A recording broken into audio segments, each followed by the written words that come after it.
اب ہم بات کر لیتے ہیں فالج کی اقسام کی، یعنی فالج کتنی طرح کا ہو سکتا ہے۔ فالج کی پہلی قسم جو نسبتاً کم خطرناک ہوتی ہے اسے چھوٹا فالج یا اسکیمک فالج بھی کہتے ہیں۔ یہ دماغ کی جانب خون کی فراہمی میں اچانک کمی کے باعث واقع ہوتی ہے اور یہ نسبتاً عام ہے، یعنی زیادہ کامن ہے، یعنی کہ 80% سے زائد فالج اسی قسم سے تعلق رکھتا ہے۔ اب یہ کمی کیوں واقع ہوتی ہے خون کی؟ تو اس کی وجوہات میں خون سپلائی کرنے والی شریانوں کا تنگ ہونا، سخت ہو جانا جسے ایتھیروسکلروسس بھی کہتے ہیں، اور جسم کے دیگر حصوں بالخصوص دل سے خون کے لوتھڑوں کا بننا، کلاٹنگ کا بننا، جو کہ دماغ کی طرف خون کی کم سپلائی کا باعث بنتا ہے، رکاوٹ بن جاتی ہے۔ تو فالج کی دوسری قسم جسے ہیمریجک فالج یا بڑا فالج بھی کہتے ہیں، یہ اتنی عام نہیں ہے، اتنی کامن نہیں ہے، لیکن بہت زیادہ خطرناک ہوتی ہے۔ آپ نے اکثر سنا ہوگا کہ فلاں فرد کی دماغی شریان پھٹ گئی یا اسے برین ہیمریج ہو گیا، تو اس سے مراد یہی قسم ہوتی ہے، یعنی اس میں کسی خون کی شریان سے دماغ میں خون خارج ہونے لگتا ہے اور اس طرح دماغ کو اپنی کارکردگی کے لیے جو خون چاہیے ہوتا ہے وہ اس تک نہیں پہنچ پاتا اور دماغ مکمل طور پر کام نہیں کر پاتا۔ ہمارا نیکسٹ سوال بہت امپورٹنٹ ہے، فالج کی علامات کیا ہوتی ہیں؟ دیکھیں، ان دونوں اقسام جو میں نے آپ کو بھی بتائیں، ان دونوں اقسام کے فالج کی زیادہ تر علامات اور نشانیاں ایک جیسی ہوتی ہیں، اور فالج کی کچھ انتباہی نشانیاں یعنی وارننگ سائنز جنہیں آپ کہتے ہیں اصلی دورے سے ایک ہفتہ قبل ہی سامنے آنے لگتی ہیں۔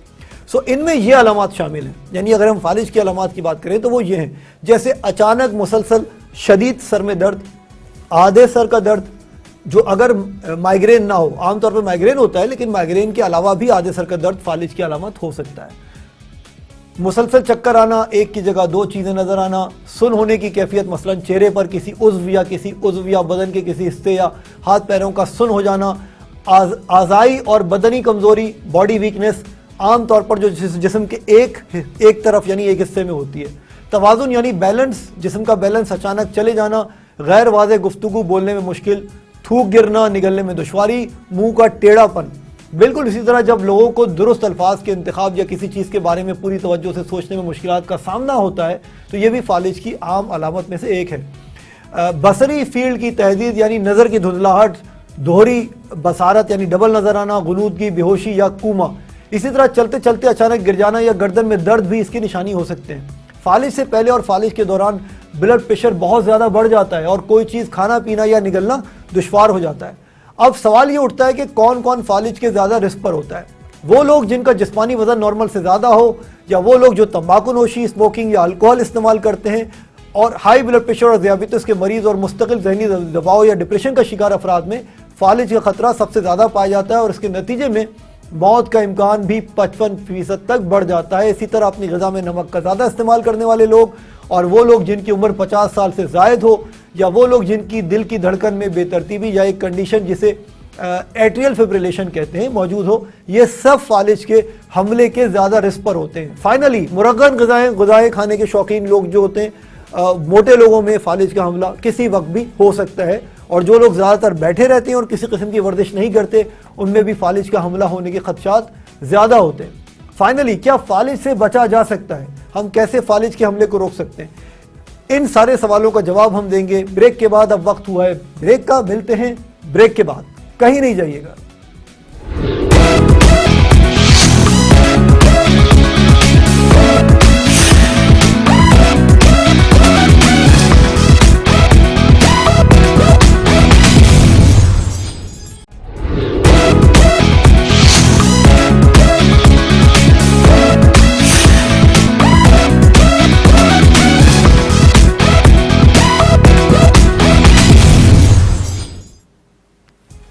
Welcome back. پہلا سوال کراچی سے شعیب نے پوچھا ہے کہ ہم کیسے فالج کے حملے کو روک سکتے ہیں؟ اس کا جواب اگر آسان ترین لفظوں میں آپ کو دوں اور ایک لائن میں دوں تو وہ یہ ہے کہ اپنا بلڈ پریشر 24 گھنٹے قابو میں رکھیے، انشاءاللہ آپ فالج سے محفوظ رہیں گے۔ آپ کا اوپر والا بی پی 140 سے کم ہو اور نیچے والا 90 mmHg یعنی 90 mmHg سے اگر کم ہے اور بلڈ پریشر کو باقاعدگی سے آپ چیک کر رہے ہیں تو انشاءاللہ آپ فالج سے محفوظ رہیں گے۔ اسی طرح فالج سے بچنے کے لیے روزانہ ورزش، ایکسرسائز کی بہت اہمیت ہے، کیونکہ ورزش سے خون کی گردش صحیح رہتی ہے اور اس میں کسی قسم کی رکاوٹ کا خطرہ نہیں رہتا۔ ہفتے میں کم از کم 5 دن روزانہ 50 منٹ کی ورزش روزانہ کریں۔ سو مینٹل اسٹریس یعنی ٹینشن جو ہے وہ کم سے کم رکھیں, اپنا وزن کم رکھیں اور قابو میں رکھیں. اور جیسا کہ میں نے پہلے کہا کہ ہائی بلڈ پریشر, ذیابیطس یعنی ڈائبٹیز اور فالج کا چولی دامن کا ساتھ ہے. اگر ان دو بیماریوں کا علاج نہ کیا جائے, یعنی ڈائبٹیز اور بلڈ پریشر اگر آپ کنٹرول میں نہیں رکھیں گے تو پھر فالج کا خطرہ کئی گنا بڑھ جاتا ہے. اس لیے ضروری ہے کہ ان بیماریوں کا مکمل علاج کروایا جائے. اپنا بلڈ کولیسٹرول, خون میں چکنائی قابو میں رکھیں. نقصان دہ کولیسٹرول یعنی ایل ڈی ایل کی سطح میں اضافے اور فائدہ مند ایچ ڈی ایل یعنی اچھا والا کولیسٹرول جو ہے اس کی سطح میں کمی سے شریانوں میں مواد جمع ہونے لگتا ہے جو خون کا بہاؤ کم کرتا ہے, جس سے فالج کا خطرہ بڑھ جاتا ہے. اپنی غذا میں چربی اور ٹرانس فیٹ یعنی چکنائی جو ہے وہ جو جسے آپ ٹرانس فیٹ کہتے ہیں اس میں بھی کمی لانے کی ضرورت ہے. اب ہم بات کر لیتے ہیں کہ کون سی غذا ایسی ہے جو فالج کے خطرے کو کم کر دیتی ہے. اپنی روزانہ کی ہر غذا میں فائبر یعنی جسے اردو میں ریشہ کہتے ہیں اس کو حصہ بنائیے, جس سے فالج کا خطرہ 7 یعنی 7% تک کم ہو جاتا ہے. دن بھر منہ میں 25 گرام فائبر کی ضرورت ہوتی ہے یعنی ہمارے معدے میں, اور آپ اس کو اجناس میں لے سکتے ہیں, سبزیوں میں لے سکتے ہیں, پھلوں سے بآسانی حاصل کر سکتے ہیں. ایک اور چیز ہوتی ہے جسے کہتے ہیں فلیوونوائڈز. یہ ایسے کیمیکلز ہوتے ہیں جو کوکوا میں پائے جاتے ہیں, چاکلیٹ اور کیفین میں پائے جاتے ہیں اور صحت کے لیے انتہائی فائدہ مند ہوتے ہیں, کافی وغیرہ میں پائے جاتے ہیں. مثال کے طور پہ یہ ورم کو قابو رکھنے میں مدد دیتے ہیں اور دل پر دباؤ کو بھی کم کرتے ہیں. اور رپورٹس میں بات ثابت ہوئی ہے کہ روزانہ کچھ مقدار میں ڈارک چاکلیٹ کھانا ایسے افراد میں ہارٹ اٹیک اور فالج کا خطرہ کم کر دیتا ہے جن میں امراض قلب کا خطرہ آلریڈی زیادہ ہوتا ہے. مگر اس میٹھی سوغات کو زیادہ نہیں کھانا ہے, چاکلیٹ بہت زیادہ نہیں کھانی ہے کیونکہ اس میں شکر اور چکنائی بھی بہت زیادہ ہوتی ہے. سگریٹ, تمباکو نوشی سے پرہیز کیجیے کیونکہ یہ خون میں لوتھڑے بننے کی اسپیڈ کو بڑھا دیتی ہے اور یہ سب عوامل جو ہے وہ فالج کا رسک زیادہ کر دیتے ہیں. درست غذا کا انتخاب کیجیے, پھلوں, سبزیوں, مچھلی, بغیر چربی والی گوشت اور اجناس پر مبنی متوازن بیلنس ڈائٹ کولیسٹرول کی سطح میں کمی لاتی ہے, جس سے شریانوں میں مواد اکٹھا ہونا اور بلڈ کی کلوٹنگ کے چانسز کم ہو جاتے ہیں. اور اگین جیسے میں نے کہا کہ ڈائبٹیز اور ہائی بلڈ پریشر آپ کو اپنا قابو میں رکھنا ہے. اور سیب, تحقیق کے مطابق روزانہ ایک سیب کا استعمال, an apple a day keeps a doctor away, فالج کے لیے بھی بہت امپورٹنٹ. آپ کو فالج کا خطرہ ایک سیب کھانے سے کم از کم 50% تک کم ہو جاتا ہے. سیب میں فائبر اور سوجن سے لڑنے والے اینٹی آکسیڈنٹ بھی بہت زیادہ ہوتے ہیں. ٹماٹر کا استعمال بہت مفید ہے. ٹماٹر بھی جو ہے آپ اگر 1 سے 2 کھا رہے ہیں تو اس میں لائکوپین نامی ایک اینٹی آکسیڈنٹ پایا جاتا ہے جس کی وجہ سے فالج کا خطرہ 55% کم ہو جاتا ہے. نمک کا استعمال روزانہ جو ہے آپ کو کم سے کم کرنا ہے. روزانہ آدھا چائے کا چمچ نمک جو ہے استعمال کیجئے, لیکن اس سے زیادہ استعمال نہ کیجئے. اوورآل آپ کے کھانوں میں اور جو بھی آپ کھا پی رہے ہیں اس میں آدھے چمچ چائے کا چمچ سے زیادہ نمک نہیں ہونا چاہیے. اور اس کے علاوہ جو علاج کے حوالے سے ہمارے پاس سوال پوچھا ہے اکمل نے لاہور سے, وہ پوچھتے ہیں کہ علاج میں سب سے امپورٹنٹ بات کیا ہے, فالج کے سب سے اہم کیا چیز ہوتی ہے. تو اس میں سب سے اہم بات جیسے میں نے پہلے عرض کیا, بلڈ پریشر کو کنٹرول رکھنا ہے. بلڈ پریشر کنٹرول رکھیں گے رات میں اور دن میں انشاءاللہ فالج کی نوبت ہی نہیں آئے گی. اور شوگر بھی کنٹرول میں رکھیے, انشاءاللہ فالج سے آپ محفوظ رہیں گے. ایکسرسائز کرتے رہیے, بیلنس ڈائٹ کھائیے.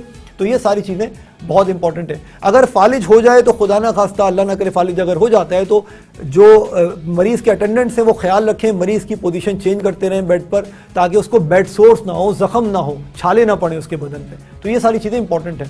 اگلا سوال پوچھا ہے سیالکوٹ سے ثنا نے, یہ پوچھتی ہے کہ کیا فالج کا مرض ناقابل علاج ہے. دیکھیے یہ بات صحیح ہے کہ عمومی طور پر فالج کو ایک ایسی بیماری سمجھا جاتا ہے جس کا کوئی علاج نہیں. حالانکہ یہ تاثر بالکل غلط ہے. موجودہ دور میں طب کے شعبے نے بہت زیادہ ترقی کر لی ہے اور فالج کے علاج میں بھی بہت پیش رفت ہوئی ہے. سو فالج کا نہ صرف پریونشن ہو سکتی ہے جس کا میں نے آپ کو بتایا, بلکہ اس کا علاج بھی دستیاب ہے, لیکن جتنی دیر لگائیں گے اتنا علاج مشکل ہوتا جائے گا, کمپلیکس ہوتا جائے گا. سو سونر دا بیٹر. اور اگر اللہ نہ کرے مثال کے طور پہ اگر آپ کا ہاتھ اچانک بے حس ہو جاتا ہے, کمزور ہو جائے, تو یہ کیفیت چند منٹوں میں دور نہ ہو تو فوری آپ کو چاہیے کہ ڈاکٹر سے رجوع کریں, فرسٹ ایڈ یا ایمرجنسی میں جائیں تاکہ آپ کا ڈائگنوسس پراپر ہو سکے. ڈاکٹر سے ضرور رجوع کیجیے اور ڈاکٹر جو ہے وہ مختلف ٹیسٹ اور سی ٹی اسکین یا ایم آر آئی کے ذریعے یہ کنفرم کر دے گا, تصدیق کر دے گا کہ یہ فالج ہے یا خدا نہ خواستہ کوئی اور چیز ہے. یہاں یہ بتاتا چلوں کہ وہ اسپیشلسٹ ڈاکٹر جو فالج کے مرض کو دیکھنے اور اس کے علاج کے ماہر ہوتے ہیں انہیں نیورو فزیشین یا نیورولوجسٹ کہتے ہیں. اگلا سوال پوچھا ہے سیالکوٹ ہی سے اختر نے, اور وہ پوچھتے ہیں کہ فالج اور لقوے میں کیا فرق ہے, یا پھر یہ ایک ہی مرض کے دو مختلف نام ہیں. بڑا امپورٹنٹ, دیکھیں فالج اور لقوہ دو مختلف کیفیات یا امراض ہیں. فالج کے بارے میں ہم پہلے ہی تفصیل سے بات کر چکے ہیں. لقوہ جسے انگریزی میں بیلس پالسی کہتے ہیں, یہ ایک مختلف کنڈیشن ہے. فالج دماغ کو خون کے بہاؤ میں رکاوٹ یا کمی کی وجہ سے ہوتا ہے، جبکہ لقوہ ایک نرو جسے فیشیل نرو کہتے ہیں اس کے ڈیمیج ہونے کی وجہ سے ہوتا ہے۔ اس میں عام طور پر چہرے کا آدھا حصہ لقوے میں یا ایک سائیڈ مفلوج ہو جاتی ہے، جبکہ فالج میں صرف چہرہ ہی نہیں بلکہ جسم کا کوئی بھی حصہ مفلوج ہو سکتا ہے، پیرالائزڈ ہو سکتا ہے۔ اس میں عام طور پر چہرے کی متاثرہ سائڈ کے جبڑے اور کان میں شدید درد ہوتا ہے، اور اسی طرح لقوے کا مریض جو ہے وہ متاثرہ سائڈ کی آنکھ بند کر سکتا ہے، جبکہ فالج میں آنکھ بھی بند نہیں ہوگی۔ اور لقوے کا مریض جو ہے وہ اس کے چہرے کے متاثرہ سائڈ کی بھاؤں نہیں اٹھا سکتا، وہ اپنی بھاؤں نہیں اٹھا سکے گا اگر لقوہ ہے اسے۔ تو لقوہ عام طور پر کم عمر لوگوں میں جیسے 20 سے 30 سال کی عمر میں زیادہ پایا جاتا ہے، جبکہ فالج زیادہ تر 40 سے 50 سال کی عمر کے بعد ہوتا ہے۔ لقوے میں اور دوسری زیادہ علامات نہیں ہوتی، یہ صرف چہرے کا مسئلہ ہوتا ہے، جبکہ فالج میں پورے جسم میں مختلف علامات ہو سکتی ہیں۔ لقوہ ہونے کی رفتار آہستہ ہوتی ہے اور یہ گھنٹوں سے لے کر دنوں میں مکمل طور پر ہوتا ہے، جبکہ فالج سیکنڈوں میں اور منٹوں میں ہو سکتا ہے۔ اب وقت ہوا ہے بریک کا، بریک کے بعد ہم ملیں گے ایک اور مزیدار سیگمنٹ میں، ملتے ہیں بریک کے بعد۔